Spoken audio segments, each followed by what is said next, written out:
অস্ট্রেলিয়ার news content প্রকাশ করলে এখন থেকে অর্থ দিতে হবে ফেসবুক, গুগলের মতো টেক জায়ান্টদের।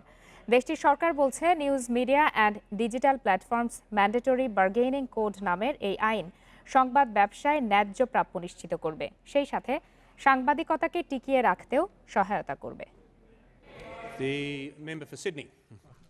নানা নাটকীয়তার পর অস্ট্রেলিয়ায় পাশ হলো দ্য নিউজ কোড আইন। এতে ফেসবুক, গুগল তাদের প্ল্যাটফর্মে দেশটির স্থানীয় সংবাদ কন্টেন্ট প্রকাশ করলে টাকা দিতে হবে সংশ্লিষ্ট গণমাধ্যমকে। এমন আইন বিশ্বে এই প্রথম।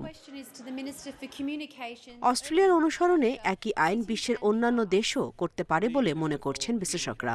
নতুন আইনটিতে বলা হয়েছে, সংবাদ মাধ্যম ও প্রযুক্তি প্রতিষ্ঠানগুলো অর্থের পরিমাণ আলোচনার মাধ্যমে ঠিক করবে।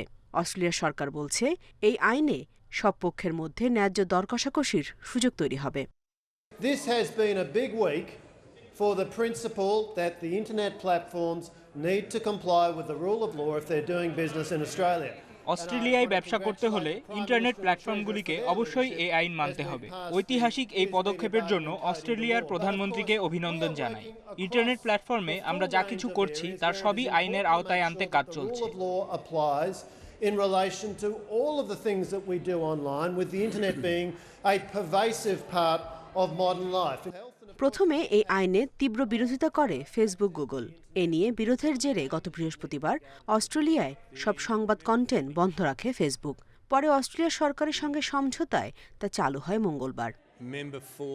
আগামী ৩ বছরে আলাদাভাবে সারা বিশ্বে সংবাদ খাতে প্রায় $100 কোটি বিনিয়োগের ঘোষণা দিয়েছে ফেসবুক ও Google. Nusrat Serin, independent news. অস্ট্রেলিয়ার নিউজ কন্টেন্ট প্রকাশ করলে এখন থেকে অর্থ দিতে হবে ফেসবুক, গুগলের মতো টেক জায়ান্টদের। এমনই এক যুগান্তকারী আইন পাশ করেছে অস্ট্রেলিয়া, যা বিশ্বে প্রথম। কিছুক্ষণ আগে আমরা এ বিষয়ে একটি প্রতিবেদন দেখাচ্ছিলাম। এ বিষয়ে আরও বিস্তারিত আলোচনা করতে এই মুহূর্তে আমাদের সঙ্গে যোগ দিয়েছেন ডিক্যাবের সাবেক সভাপতি মাসুদ করিম। জনাব মাসুদ করিম, আপনাকে স্বাগত জানাচ্ছি ইন্ডিপেন্ডেন্ট টেলিভিশনে। আপনার কাছে শুরুতেই জানতে চাই যে সংবাদ প্রকাশের জন্য ফেসবুক, গুগল এখন অর্থ দেবে সংবাদ মাধ্যমকে। এমন যুগান্তকারী একটি আইন অস্ট্রেলিয়ায় পাশ হয়েছে। এই আইন নিয়ে গণমাধ্যম কর্মী হিসাবে আপনার মতামত বা মূল্যায়ন জানতে চাই।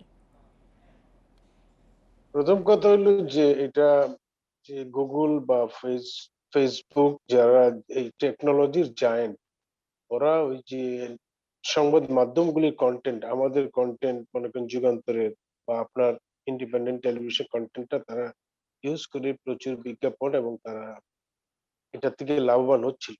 কিন্তু এখন অস্ট্রেলিয়ার যে আইনটা হয়েছে তার ফলে তাদের যে প্রফিট সেটা শেয়ারিং করতে হবে যে সমস্ত নিউজ অর্গানাইজেশন গুলি নিউজ তারা ব্যবহার করবে সেটা, সেই আইনটা তারা করেছে। এটা 1 বছর পর্যন্ত তারা হয়তো দেখবে যে এটা কি ইম্প্যাক্ট হয় না হয়, সেটার উপরে হয়তো রিভিউ করতে যাবে। আমার বক্তব্য হলো যে এই ধরনের আইন যেহেতু এখন অস্ট্রেলিয়া হয়েছে, আমি শুনতেছি যে ইউরোপীয় ইউনিয়নেও হবে, ফ্রান্সেও হবে, অনেক জায়গাতেই এটা হবে। যারা এটার মেধাস্বত্ব তাদেরকে প্রফিট শেয়ার করতে হবে। আমার যেটা মন্তব্য সেটা হলো যে এই ধরনের যদি প্রফিট শেয়ার করে নিউজ অর্গানাইজেশন গুলিকে, সেই নিউজের যে প্রফিটটা পাবে নিউজ অর্গানাইজেশন গুলি, সেগুলির টাকার শেয়ারটা যেন সাংবাদিকরা বা যারা একটা নিউজটা ক্রিয়েট করেছে কাজ করে তারাও সেখান থেকে পায়।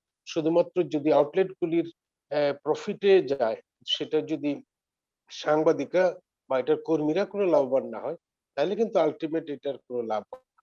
তো এটা দেখা যাক, এটা তো যা শুরু হলো, অস্ট্রেলিয়াতে কি ফলাফল হয়।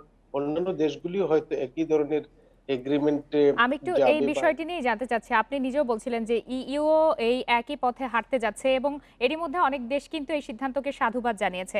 সেক্ষেত্রে বাংলাদেশে যদি এই ধরনের কোনো সিদ্ধান্ত নেওয়া হয় বা আইন করা হয়, সেটা আসলে কতটা সহজ হবে বা কিভাবে এই আইন বাংলাদেশও চালু করতে পারে বলে আপনি মনে করেন?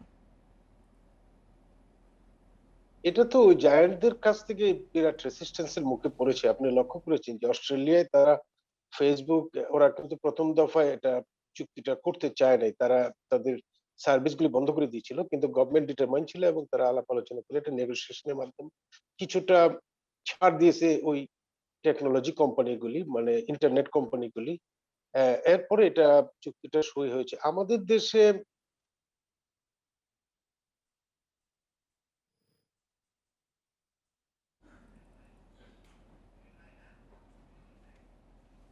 জনাব মাসুদ করিম, আপনাকে অসংখ্য ধন্যবাদ আমাদের সাথে যোগ দেওয়ার জন্য।